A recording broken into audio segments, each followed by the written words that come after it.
Es esmu Vangažos. Par Vangažiem interesanti ir tas, ka pašlaik es atrodos Siguldas novada Vangažos, bet ir arī Ropažu novada Vangaži, kas ir stundas gājienā no šejienes. Es nezinu, vai tie ir vieni un tie paši Vangaži, vai mums vienkārši Latvijā ir divi Vangaži, kas atrodas ļoti tuvu viens otram, bet šeit, tieši tur, kur dzelzceļa stacija, šis ir ļoti maziņš ciematiņš, bet atkal tie otri Vangaži, kuri atrodas jau arī pie šosejas, Rīgas Siguldas šoseja, tie jau ir lielāki. Tur es esmu bijusi. Mēs Vangažu vidusskolā tur palikām arī vienas filmēšanas ietvaros, mums tur bija bāze. Līdz ar to tur es tā kā esmu bijusi, bet šeit es neesmu bijusi. Un man no sākuma likās, ka es atbraukšu uz tiem Vangažiem, kur jau es esmu bijusi, bet tad skatos kartē, ka es esmu tā kā vai nu vispār citos Vangažos, vai nu to pašu Vangažu mazākā vietiņā, nezinu. Jāpapēta būs internetā, kā tur īsti ir.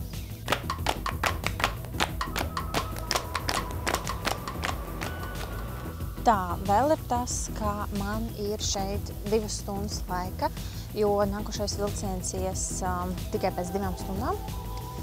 Un vispār man līdz dienas beigām ir palikuši uz šīs līnijas tikai 5 reisi. Un es gribu šodien aizbraukt vēl uz Egļupi un Inču kalnu, tāpēc man ir diezgan kārtīgi jāplāno savs laiks, jo pa šo te līniju, tātad uz Siguldas pusi, nav tā, ka vilciens brauc ļoti bieži, vismaz sestdienā. Pēc Google kartes par Vangažiem nevar saprast vispār neko, tikai to, ka teritorija ir maza un tajā apkārt ir mežs. Tagad es eju pa ielu, bet diemžēl nav ietuvja. Un satiksme tāpat laikā ir diezgan aktīva. Un kopā ar mani no vilciena izkāpa diezgan daudz cilvēku un ļoti daudz riteņbraucēju šeit redzu arī. Tāpēc es šeit vienkārši staigāšu pa ieliņām. Nezinu, skatīšos apkārt, kas ir. Pagaidām ir daudz dzīvokļu mājas mazas un privātu mājas. Tur ir stirniņa. Es nepaspēju iefilmēt, ak Dievs. Tikko pāri ielai pārskrēja stirniņa. Tik jauki.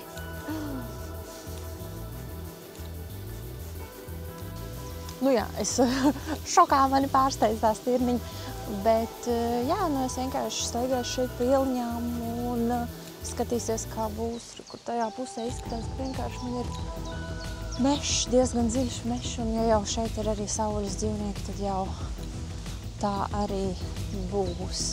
Man tagad bail, ka es sākusi iet varbūt kaut kur šosejas virzienā, bet vispār Vangaži kartē ir un ieliņas ir abās dzelzceļa stacijas pusēs. Līdz ar to es izstaigāšu šo pusi, pēc tam atgriezīšos atpakaļ uz stacijai, vienkārši iešu pārslēdēm uz otru pusi. Jā, es diezgan ātri esmu tikusi līdz tādam lielākam ceļam un arī jau līdz ciemata malai. Līdz ar to es griezīšos atpakaļ un iešu kaut kur jau uz Sāna ieliņām, tāpēc, ka tur tālāk nebūs nekā, tur būs tikai ceļš un mežs. Te ir ļoti superīga upīte, strauja upīte. Tiešām izskatās diezgan strauja, bet tikt pie viņas nekādīgi baigi nevar. Vispār no Rīgas līdz Vangažiem bija pusstundas brauciens. Vilciens bija uz kādiem 80% pilns.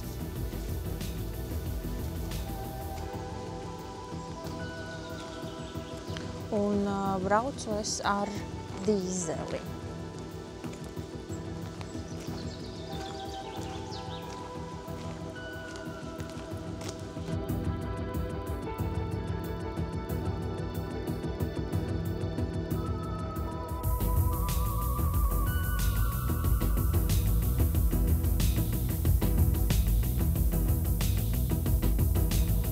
Man šeit liekas interesanti tas, ka ir diezgan daudz tieši daudz dzīvokļu mājas, protams, mazas, nelielas, bet man likās, ka te būs vairāk tieši privātu māju, bet ir diezgan daudz tādas, dzīvojamās mājas ar vairākiem dzīvokļiem.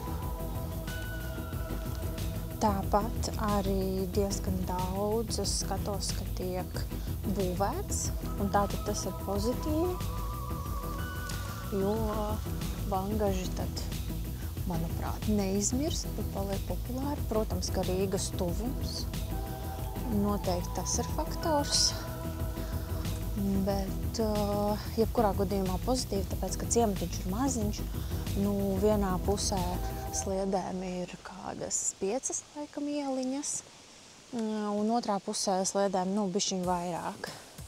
Bet sajūtas šeit pastaigājoties ir divējādas. No vienas puses tik ļoti mierīgi, klusi, bet tad atkal braukā mašīnas diezgan regulāri.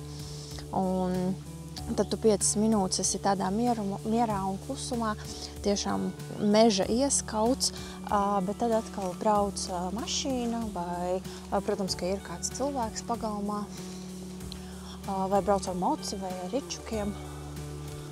Tā kā ir gan aktivitāte, gan miers.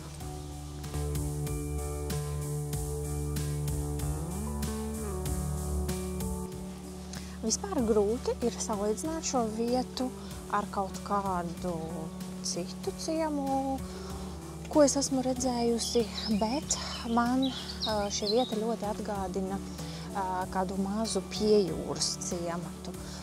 Vairāk ir tāda sajūta. Bet man ļoti patīk šī atmosfēra.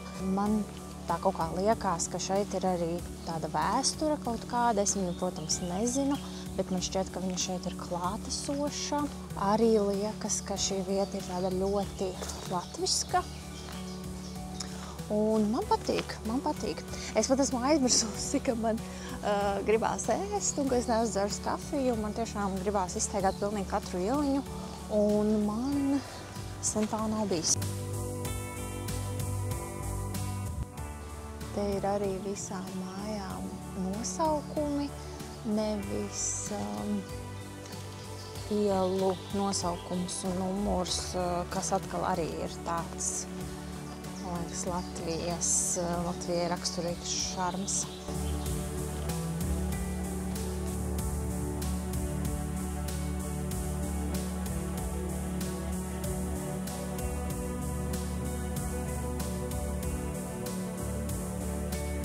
Un tikko pāri sliedēm pārskrēja pāri lapsa, un es kamēr te vilku ārā kameras, protams, atkal neko nepaspēju.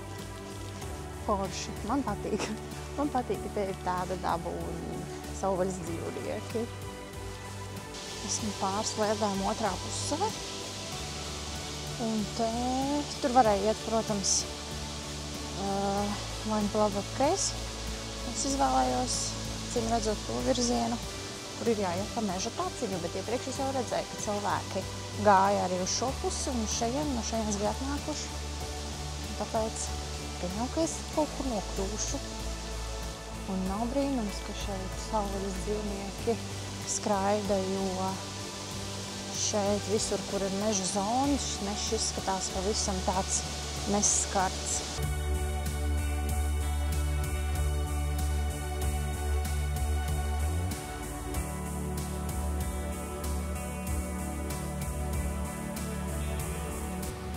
Es esmu bijusi arī kaut kādu ezeriņu bez nosaukuma, vai arī tā ir Straujupītes daļa, nezinu, jo šeit ietek Straujupīte.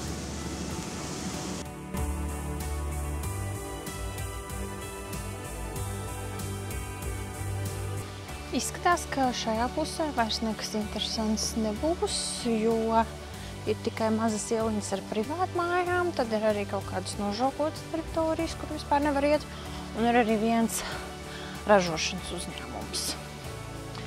Tāpēc, nezinu, varbūt arī tāpat veikala nav. Būtu jau forši, ja būtu. Bet man vēl ir nedaudz laika, es bišķiņ paiešu priekšu, paskatīšos. Nu jā, šeit ir ražošanas uzņēmums, un tad kartē izskatījās, ka pa kreiso pusi vēl varētu būt kaut kāds dzīvojamās mājas, bet tikpat labi tā var būt arī visu uzņēmumu teritorija.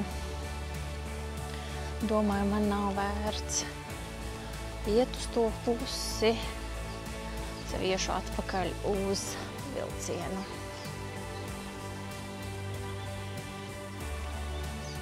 Gaidu vilcienu uz Inčukalnu, un es jau laicīgi, tā kā man tagad ir laiciņš, paskatījos Inčukalnu kartē un arī Turisma informācija centra informāciju.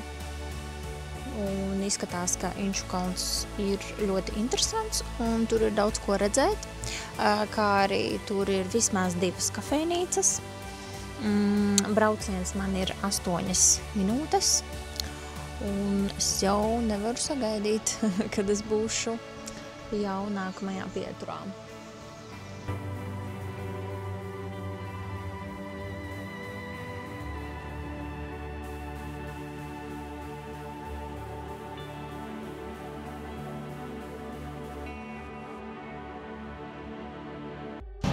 Es esmu Inčukalnā.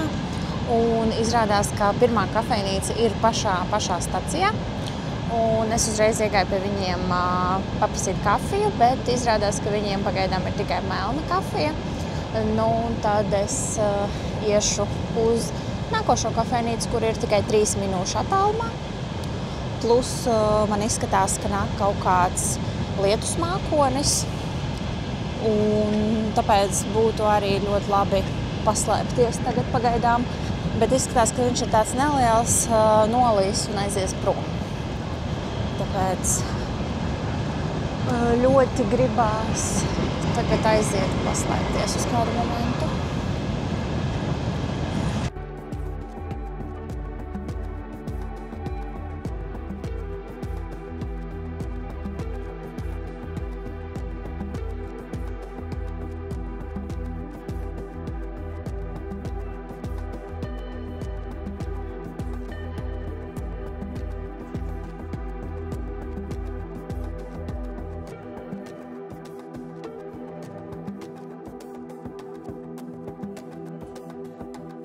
Es esmu pēdusi un padzērusi kafiju, un man arī bija taisnība par mākoni, tāpēc, ka viņu uz šajien atpūta, nolija lietus tieši, un viss. Un arī beidzās kāds 5 minūtes palija.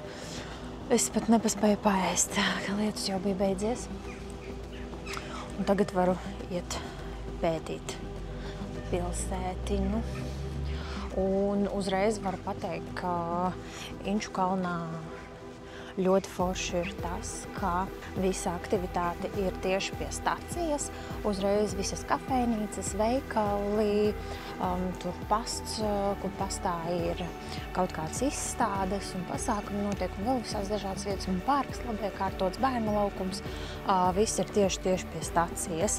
Man liekas, šī būtu ļoti laba tāda randiņu vieta, kur var aizbraukt un vienkārši pastaigāties, paēst kafejnīcā un vienkārši romantiski pavadīt laiku.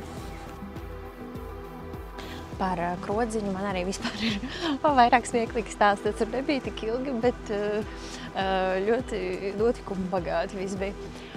Pirmkārt par kafiju. Dzerienkartē vienkārši rakstīta ledus kafija. Un ir tā pierasts, ka parasti tā vienkārši ir kafija, piens, ledus. Jau aizkrauklē bija tā, ka bija rakstīta arī ledus kafija, bet viņi tur obligāti nāca ar kaut kādu sīrupu, jo viņi tur pat laikam nelēja parasto kafiju iekšā, bet šķistošo vai sīrupa kaut kafiju, es nezinu, es nesapratu. Viņi teica, ka viņi būs uzreiz salda ar sīrupu. Es teicu, labi. Šeit dzērienkartē nebija rakstīts vienkārši ledus late. Labi, es paņemu. Man atnes ledus kafiju, bet tur pa virsu vēl ir putu krējums, šokolādes mērce un iekšā kafijā arī ir sīrups. Un viņa ļoti salda. Tiem, kam garšo ļoti salds, perfekti, ideāli, un kam patīk putu krējums. Bet man pašai īsti nē. Bet nekas, protams, ka es izdzēru to kafiju, viss kārtībā. Bet tālāk bija tāds joks. Meitenes pēc manis arī bija pasūtījušas ledus kafiju. Un viņām nes saimniece tās kafijas un saka, meitenes, man beidzās putu krējums. Es jums uztaisīju kafiju bez putu krējuma. Man tāds, protams, kā jau vienmēr, kāpēc tas putu krējums nevarēja beigties tieši pie mana pasūtījuma. Lūk, tās meitenes atkal saka, ai, bāc, mēs tieši gribējām pa putu krējumu. Kā vienmēr. Vēl man ļoti patīk tas, ka šeit cilvēki, viņi ir tādi vienkārši nepiespiesti, tā arī tajā pašā Krodziņā kafejnīcā. Tur nav jāizliekās un jābūt kaut kādam ekstra tur, pārpieklājīgam, ja, kā tas ir Rīgā. Jo es arī, mums pienāk viesmīlis un es jautāju, kas ir tās garnales kartupeļu kažociņā, ja? Un viņš saka, godīgi sakot, es nezinu, es esmu jauniņais. Un ar to arī viss saruna beidzās. Es saku, izklausās jau, ka tās kaut kas garneles ar kartupeļiem. Jā. Viņš tāds, jā, tā izklausās. Un es saku, labi, es paņemšu tās garneles. Pagaršot. Protams, paņēmu arī augsto zupu, bija augstā zupa, un starp citu par augsto zupu jāsaka, ka ļoti laba augstā zupa, tā kā ļoti līdzīgi, kā es taisu mājās, un tur bija arī iekšā desa, kas īstenībā ir reti kur. Un tad, kad viesmīlis atnesa man tās garneles kartupeļu kažociņā, tad viņš jau arī pirmoreiz mūžā bija viņas redzējis, un atnesa man tāds un saka, izskatās jau ļoti labi. Es saku, jā, izskatās tiešām ļoti labi. Un man patika tāda miedarbība, tāda saruna, viņa bija tik viegla un vienkārša, un tu jūties, kā normāls cilvēks, tev nav par kaut ko jāizliekās, tur jākautrējās, nesot kaut kādā Krodziņā kafejnīcā un tā tālāk, kā bieži vien ir Rīga. Un tāpat bija vēl viens smieklīgs stāsts, ko es vienkārši dzirdēju no blakus galdiņa, kur bija bērni ar vecākiem, vesela ģimene izskatījās. Un kaut kāds sīkais tur runā ar savu, vai opi, vai tēti varbūt. Un viņš viņam saka, tev vispār ir paveicies, ka tev ir mati tavā vecumā, jo man ir skolotāji 2 skolā, kuriem ir 28 gadi, un vienam vispār vairs nav matu. Un vienam ir, plika pļaška. Un es tajā mirklī diezgan sasmējos, tā kā, jā, viņa opim un tētim tiešām ir paveicies, ka viņiem vēl ir mati.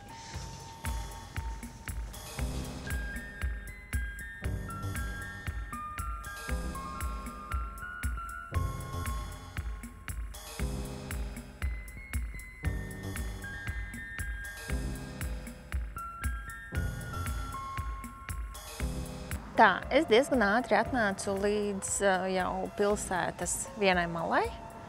Tālāk jau izskatās, ka ir šosejā. Tāpēc iešu atpakaļ, bet pa citu ceļu.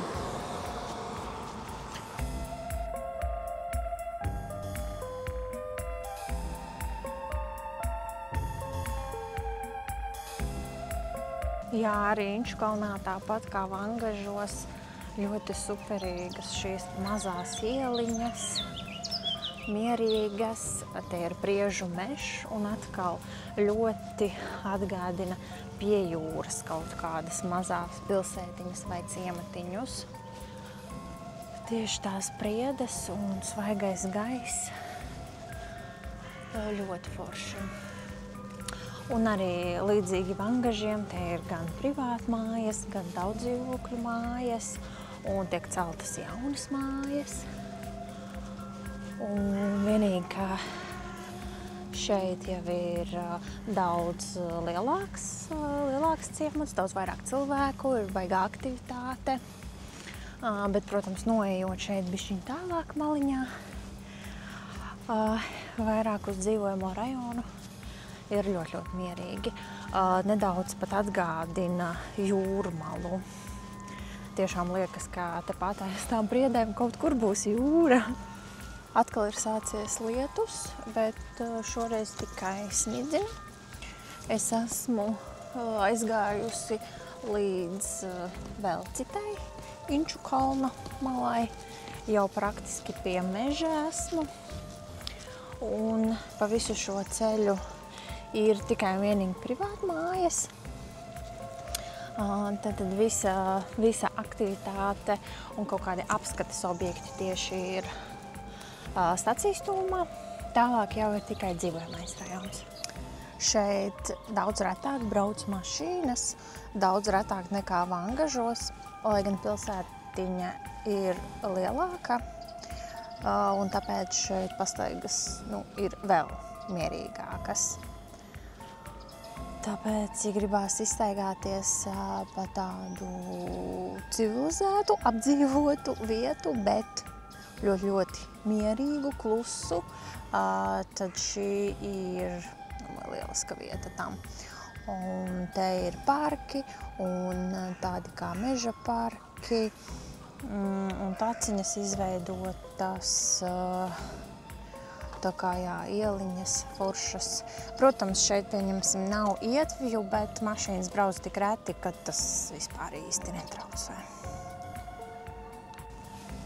Es apgāju ļoti lielu apli ap Inču kalnu un pa Inču kalnu ieliņām, un es pat nepamanīju, ka es esmu jau atpakaļ centrā pie stacijas, un es nedaudz pastaigāšos vēl šeit, jo es neizpētīju parciņu un kaut ko, bet tā kā man vēl ir vairāk kā stunda līdz nākošajam vilcienam, tad es domāju, ka es varbūt varētu vēl pāriet pāris sliedēm, tāpēc, ka arī otrpus sliedēm ir pilsēta.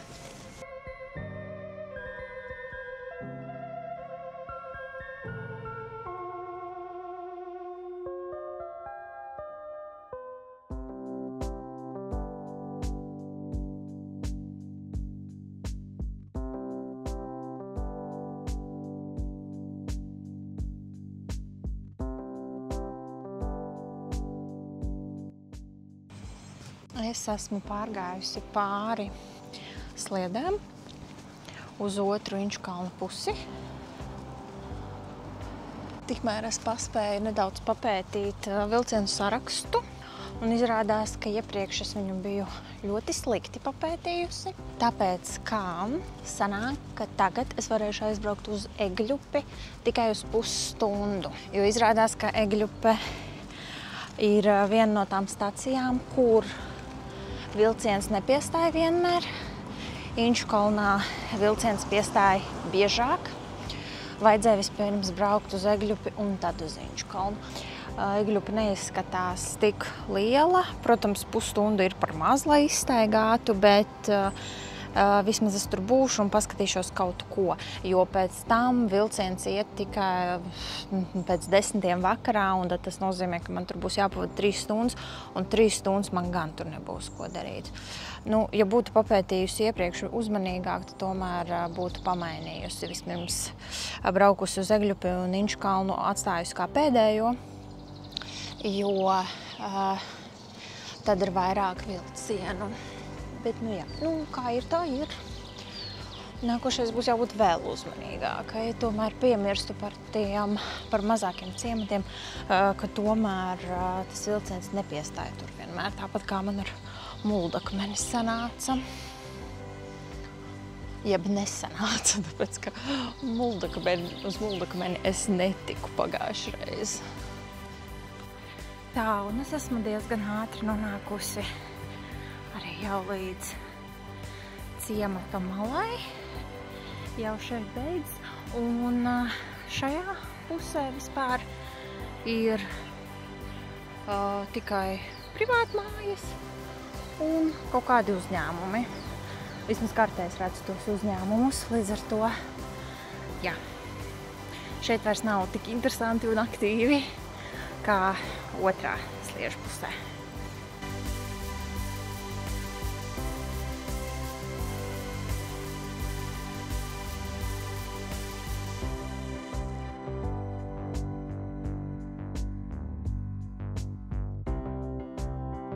Tā, nu es esmu Egļupē. Un vispār interesanti tas, ka braukājot vairākas pieturas pa vienu un to pašu līniju, man ir gadījies satikt vienus un tos pašus konduktorus, un es jau viņus atceros, es braucu tajā pašā dienā pēc dažām stundām, bet šoreiz konduktori atcerējās arī mani, un viņa mani ieraudzīja un pateica, ka šodien jau es jūs vedu. Es tādu, jā, vedāt gan. Tā bija tā pati konduktore, ar kuru es braucu no Rīgas. Tā kā ļoti forši, ka viņiem ir tik laba atmiņa, tāpēc, ka es viņus vietā gan jau neatcerētos, jo viņi taču dienā redz tik daudz cilvēkus. Starp citu, Inčukalnā ar mani iekāpa vilcienā vēl kādi 5-6 cilvēki, bet šeit Egļupē izkāpa ļoti daudz, tiešām ļoti daudz. Droši vien, ka tas ir varbūt Siguldas tuvums, jo nākošā pietura ir Sigulda. Un varbūt tāpēc šī ir diezgan populāra pietura.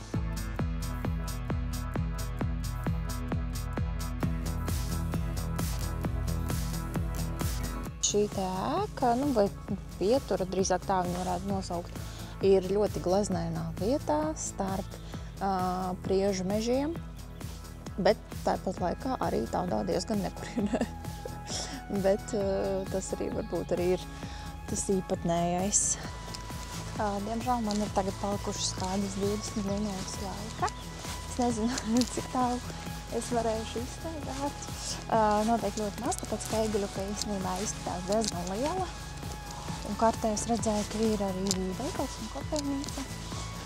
Bet, es tā izstaigāšu kaut kur 10 minūšu attālumā turp, un man ir 10 minūtes atpakaļ.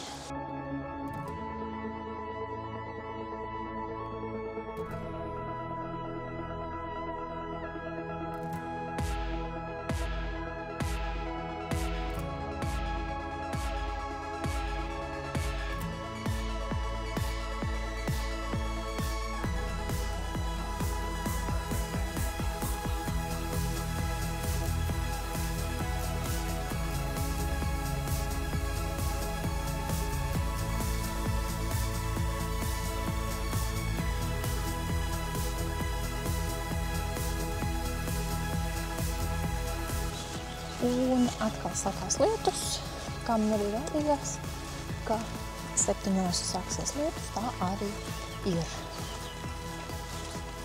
Jāiet jau kaut kur jābūt stacijas virzienā, bet es ātri izsteigāšu vēl pāris ieliņas. Fotokameras arī esmu nolikusi pavisam nost. Nedomāju, ka te būs ko nofotografēt. Bet pastaigāšu. Vienīgais, ko tīri pētīt, ir privāta mājas, vismaz stacijas tuvumā.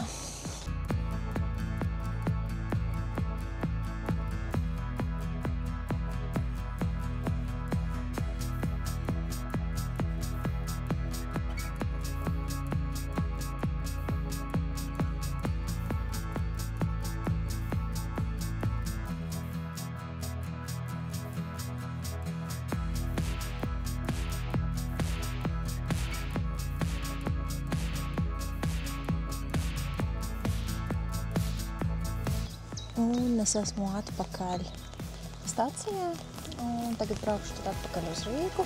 Man ir nepilna stunda brauciens. Ko par šodienu varētu teikt, ir tas, ka es esmu ļoti patīkami pārsteigta, tiešām ļoti, par Vangažiem un Inčukalnu.